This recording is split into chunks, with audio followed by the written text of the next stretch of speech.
ఇప్పుడు మనం రంగులను మిక్స్ చేస్తాం లేదా బౌల్ సహాయంతో మిక్స్ చేయవచ్చు. ఇందులో మార్కింగ్ ఉంటుంది కాబట్టి దాన్ని కొలిచిన తర్వాత దాన్ని దృష్టిలో ఉంచుకుని రంగులను మిక్స్ చేస్తాం. మనం కళాకారుడు డెవలపర్ యొక్క బరువు కొలవడానికి వెయింగ్ మెషిన్ను ఉపయోగించవచ్చు. సరే కదా, మేము బౌల్తో కళలను కలుపుతున్నాము. మిక్స్ చేయడానికి బౌల్ ఉపయోగించినప్పుడు మీరు డెవలపర్, మేము డాల్చి వాడి తర్వాత మీరు కలర్ క్యూబ్ వేస్తారు. వింగ్ మెషిన్ ద్వారా చేయడం వల్ల ప్రభావం తక్కువ. మీరు మొదట కలర్ లేదా డెవలపర్ వేయవచ్చు, కానీ బౌల్లో చేస్తే మొదట డెవలపర్ వేయాలి.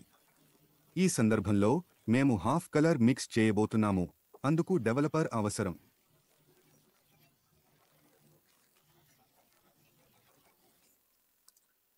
కాబట్టి నేను ఇక్కడ డెవలపర్ను తీసుకుంటాను.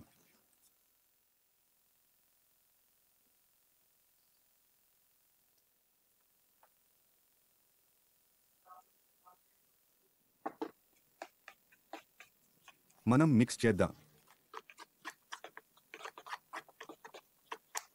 చేయడం.